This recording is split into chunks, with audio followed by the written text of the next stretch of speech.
Bonjour, entrepreneur indépendant ou commercial. Alors, aujourd'hui, on va commencer une nouvelle série. Cette fois-ci, on la tient. Alors, ça va être quoi cette série? Ça va être en fait des vignettes. Donc, si vous suivez cette chaîne, vous savez de quoi je parle. Donc, une vignette, c'est je prends 5-10 minutes pour vous expliquer 2-3 points. Et là, la petite différence avec ce qui était déjà fait, c'est que dorénavant, pour cette série, j'ai pas encore trouvé de nom, peut-être, je sais pas. Donc ça va être tout simplement de l'agrémenter d'un lien, d'un contenu, d'un article de blog qui vous expliquera le sujet en question dans le détail.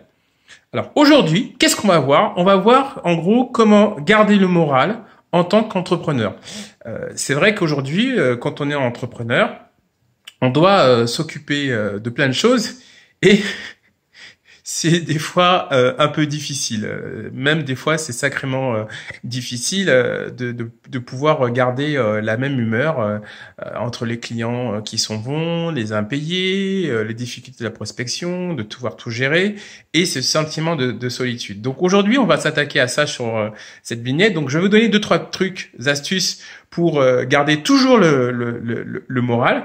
D'ailleurs, voilà, je vous donne comme ça une mini astuce, c'est que quand vous vous lancez dans quelque chose, allez-y à fond, souriez, mettez-y de votre corps. Ça joue également sur le moral. Les deux sont intriquement liés.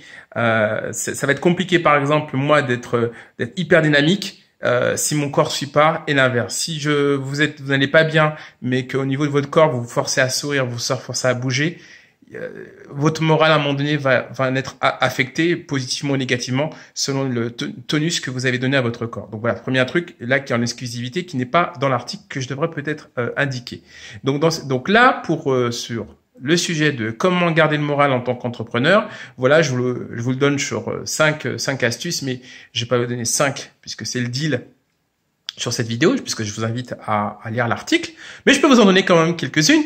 Dans les grandes lignes, certaines peut-être que vous les connaissez déjà, que je vous invite à suivre. Alors, on va commencer par la plus importante, qui a fait l'objet de nombreux travaux. Alors, beaucoup de choses ont donné lieu à de travaux, mais la plus importante, c'est ce qu'on appelle l'intelligence émotionnelle. Alors, c'est Daniel Kahneman, c'est un psychologue qui a théorisé ça, alors qui s'est basé sur plein mal d'études existantes. Mais pour vous la faire en gros, pour vous l'indiquer en gros, l'idée c'est, alors ça part d'un premier constat, c'est que les émotions et l'intelligence sont intimement liées. Vous pouvez pas séparer les deux. S'il est question de productivité, c'est un travail d'équipe. C'est un peu comme si vous mettiez des attaquants sans mettre de défense. Voilà, je répète, c'est comme si vous mettiez les meilleurs attaquants du monde, mais avec aucune défense, aucune attaque. Alors vous pourriez être très bon pour marquer des buts. Par contre, pour les défendre, ça pourrait donner un score comme 30. Vous perdez évidemment. Vous perdez 15-30. Voilà. Donc vous avez marqué 15 buts, mais en face ils vous en ont marqué 30. Donc vous voyez, ça n'a aucun intérêt. Donc voilà pour vous expliquer de l'enjeu. C'est les émotions qui vont vous porter. Je prends cet exemple-là dans mon billet. Exemple. Vous êtes à un examen, vous l'avez très bien préparé, vous connaissez tout vraiment de A à Z. Par contre, les émotions sont à un niveau en termes de gestion si catastrophique que face au stress, vous perdez tous vos moyens et que vous n'avez pas votre examen. Vous voyez, c'est un exemple pour vous montrer à quel point les choses sont liées. Alors, ce que dit Daniel Kahneman, donc notre psychologue, il faut prendre conscience de vos émotions. C'est-à-dire que les émotions ne sont pas à mettre de côté, puis vous continuez comme si de rien n'était, la jouer Rambo. Non. Vous devez accepter vos émotions. Moi, j'aime bien prendre cet exemple-là de l'alcoolique. Je ne vais pas dire que tout le monde a eu affaire à l'alcoolique, mais vous avez dû en entendre parler si vous n'avez pas eu affaire directement. Vous voyez bien que l'alcoolique, s'il veut avancer dans sa guérison, il doit d'abord accepter le fait de prendre conscience qu'il a un problème avec l'alcool avant d'entamer la moindre thérapie. Ici, c'est pareil. Si vous êtes triste, acceptez le fait d'être triste. Dites-vous, c'est bon, je suis triste. Ok. S'il le faut, couchez-le sur le papier. D'ailleurs, c'est très bien d'écrire les choses sur le papier. Et ensuite, une fois que vous avez déjà nommé les choses, ce qui est très important de le faire en termes de gestion d'émotions, déjà, ça permet aussi d'avancer sur le sujet. Et ensuite, à partir de là, vous pouvez vous-même essayer déjà de prendre du recul. Donc là aussi, c'est pareil, ça vous fait avancer. C'est de vous représenter dans vous en étant triste. Je prends cet exemple triste. Alors, quand on dit triste, c'est un sentiment, je dirais, qui reste encore général. C'est bien aussi, dans votre introspection, dans votre nécessaire introspection, de pousser le plus finement possible l'analyse. Ok, je suis triste, mais qu'est-ce qu'il y a derrière cette tristesse? Est-ce que c'est pas aussi de la frustration qu'il y a aussi? Est-ce qu'il n'y a pas aussi de la colère dedans? Donc voilà, essayez vraiment de prendre conscience de ce qui vous traverse. Et ensuite, une fois que c'est bien fait, une fois que vous avez pris le recul, bon, normalement, ça commence déjà à aller un petit peu mieux, avec le temps aussi, évidemment.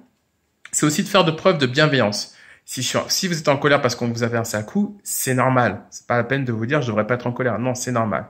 Et ensuite, vous pouvez aussi envisager, maintenant que vous avez pris le recul nécessaire, ok, j'ai pris le recul, ok, j'ai pris conscience que j'étais énervé, qu'est-ce qui serait bon de faire vu que j'ai conscience que je suis énervé? Vous avez vu le sujet? Voilà. Est-ce qu'il faut par exemple que j'aille marcher?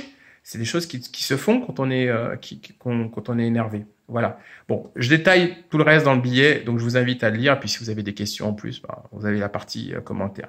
Ça peut être aussi pas mal de relativiser les choses. Alors c'est pas un concours de celui qui a le plus de catastrophes, mais pour en revenir à un autre sujet qui est l'entrepreneuriat, tout le monde lutte. Je répète, en entrepreneuriat, tout le monde lutte. Tout le monde a des difficultés, c'est normal. Donc méfiez-vous des storytelling, du personal branding qui vous dit tout est rose, tout est beau pour chez tel ou tel entrepreneur. Il ne vous dit pas tout. De la même manière que dans certains billets, je vous invite à dresser une image sexy de vous. Il est entendu que les autres vont également appliquer les mêmes règles. Donc, s'ils ont des difficultés, ils vont pas vous le dire. Donc voilà. Mais ils en ont, de fait. Vous êtes entrepreneur, alors sauf à part une petite caste, un petit club tout petit qui est hyper chanceux, tout le monde va à un moment donné rencontrer des difficultés. Donc ne serait-ce que de se le dire, c'est normal. Et puis si vous regardez le parcours de certains entrepreneurs, mince, ils en ont bavé. Donc je résume. Jouez de votre corps, faites du sport, évidemment respectez une hygiène de vie correcte, prenez conscience de vos émotions, relativiser. Et puis moi, dans mon cas personnel, vous avez vu, j'ai un animal, je partage ma vie avec un petit bout de chou à poil blanc. J'ai aussi un mentor. Donc ça peut être aussi pas mal si vous avez un mentor ou si vous êtes entrepreneur et vous avez la chance d'avoir des associés avec qui vous êtes comme les deux doigts de la main, ce qui est mon cas. Partagez. Communiquez avec eux sur ce qui va, mais aussi sur ce qui ne va pas. Voilà. Donc, je résume une dernière fois avec ce dernier conseil. Prenez soin de votre corps. Bonne alimentation, etc. Pour le reste, je vous ai dit, prenez conscience de vos émotions et pour aller dans le détail, allez lire l'article. Numéro 3, relativiser. Il y a pire dans la vie que être entrepreneur. Voilà, il y a quand même des gens qui risquent leur vie, etc. Donc, on n'est pas non plus les plus mal logés. Et partager et échanger. Voilà, donc c'est fini pour cette vignette. Si vous voulez en savoir plus, je vous invite à lire l'article. Et je vous dis à très bientôt pour un nouveau billet. Voilà, à plus, bye.